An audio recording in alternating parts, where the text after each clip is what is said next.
Hello! Musta? Practice na puntag Filipino Martial Arts. Pugay. Sa dili pa diay gusto na kong i-shout out kung nalimtan last video. Si Kaloy, Giancarlo Revilla. Nalimtan ginagawa ni shout out kami kupitin puta na may ning bata. Ipamisa ko din akong i-shout out god.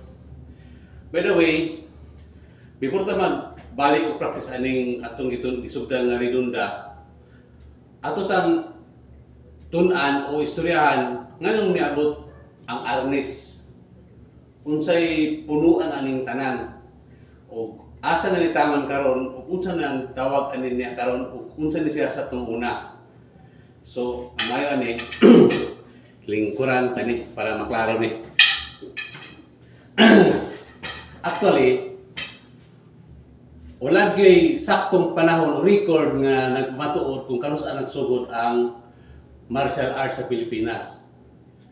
Pero sumala pa, nag-originate ni siya una in 13th century sa Srivijaya Empire. Niabot ni siya sa Cebu. Kaning Srivijaya Empire na-develop ni siya panahon sa Majapahit Empire sa Cebu. Nganong na maluan ni o natuklasan ni siya nga naa ti sariling martial arts tungod pag-abot ni Magellan, ni Ferdinand Magellan atong April 27, 1521 sa diyang namatay si Magellan uban niya kauban sa kamot ni Lapu-Lapu ang iyang matawa ni Lapu-Lapu. Dito na diskubrihan nga kita din mga Pilipino na dito sariling gitawag martial arts nga ang tawag is Kali. Kali ang tawag sa tuang original nga martial arts. Nag-originate siya sa Visayas, sa Cebu in particular, o bidagan padulong sa Luzon. Kali. Kaning Kali di ay gikan siya sa word nga kalis. Kalis or hinagiban, sword hinagiban. May nung duman ako tong bata pa ko, kanang picture galing ni kamatayan, kanang nag-ana siya o kuano, kanang kali, kaning kawit, itawag naman ang kalis ni kamatayan. Mauna di itong madunggan ng word nga kalis, sword din ang pasabot na, o hinagiban. So karon ang mga tao, kung unang kapanahunan, basta maayog ka mo gamit o hinagiban, trained ka mo gamit o hinagiban, ang tawag si mga Kali ka, Kali master or ang tawag si mo is maayong mangamot. Kang Kali manggugi ka na sa word nga Kali ka means kamot, Li means lihok. Buti pa sabot, maayog ka mangamot. Wala kasi tawag nga murag para sa karate nga pattern nga kuan kundi pa tikay sa kamot. Mo na gitawag Kali. Hangtod niabot ang tawagan ng Spaniard sa Pilipinas. Imagine mo 333 years ta nga gigunitan sa mga Espanyol. Nagsugod siya 1565 hangtod 1898, 333 years. 44 years pa gikan pag-abot ni Magellan. Kaya nabot si Magellan manggod is 1521. So from 1521, nisugod ang Spanish colonial period sa Pilipinas is 1565. So 44 years pa. Pag-abot 1565, pagsugod pag puyo din ni Miguel Lopez de Legazpi, establish niya ang first nga Spanish settlement sa Cebu in 1565. So gikan ato gisakupan nata, gisakop nata sa mga Espanyol. So ang atong mga languages, ang atong mga sinultihan, ma-mix, nakuha na uban sa mga Spanish. Tungod anang, di makabanang 333 years, di ba? Dugay kayo. Pero ang mga Espanyol, nagsugod lang sa Visayas, sa mga Spaniards, Visayas, Luzon. Karon, pagka 1600s, gusto nila sa pupunta na ang Mindanao. Ang nakadiferensya lang sa Mindanao kay ang Mindanao na sila sarili nilang martial arts, na sila gitawag nga silat, na sila sariling martial arts ang ato mga igsoon ng mga Muslim. Ang tawag nila ana silat, gikan na siya sa Brunei. Actually ang silat ako ginang gitanaw, kuha na siya buron tawag buron ka ng kumot, kumot pak labay, labay, kumot pak labay. Ana kasi ang pattern sa tawag aning silat. Then later na-influensya na siya sa mga Chinese moto nga na mugna na o gawas na ang gitawag nila og kaning kuntaw. Ha? Kuntaw ang tawag. So bawat tribo na ni sariling kuntaw. Ang Maranao na ni sariling kuntaw. Ang Tausug, na ni sariling kuntaw. Ang Manubo, maupod, na ni sariling kuntaw. Pero gikan ang pattern nila sa silat. Kalau kina-influensya na sa Chinese, akong gitanaw kung saan ang pattern ng gitawag nilang kuntaw. Ang pattern sa ilang kuntaw ay may open palm. Mura kung kakuha mo sa Tai Chi, ano ba? Ano ba? Anang ilang kuhan, open palm, niya muroon balik-balik. Maunay kuha nila sa kuntaw. So laktod pagkasulti, ang Philippine Martial Arts or gitawag nilang FMA, mao man ang kali. Unang kali. So nag-originate lang gid na siya sa Visayas. Visayas padulong sa Luzon. So ingani, nasud na nato siguro no, makita nato, mapicture nato ang pulong kali. Mao ni pinakauna nga martial art form nga gi-practice sa Pilipino o sa Pilipinas, specifically sa Visayas o Luzon.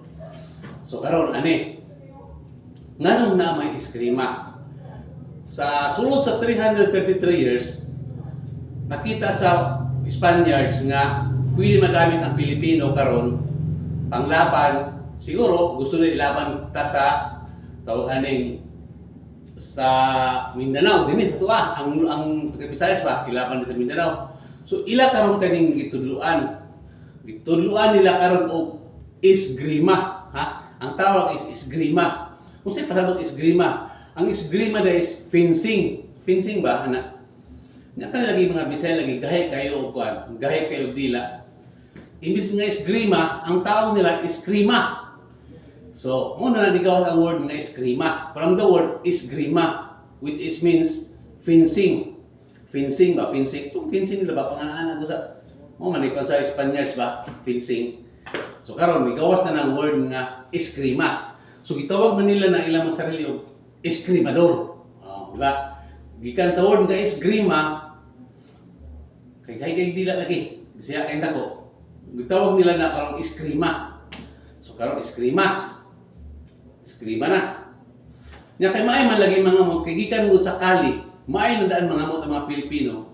Ang pattern sa eskrima nila, mix nila sa pattern sa ilahang kali, mas ni hawd na sila karon.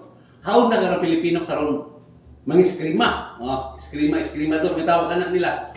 Pero dili tanang gisilik lang na gisilik lang na sa mga Spaniards ang katong certain Filipinos nga mga gitawag na eskrimador na ang tawag nila.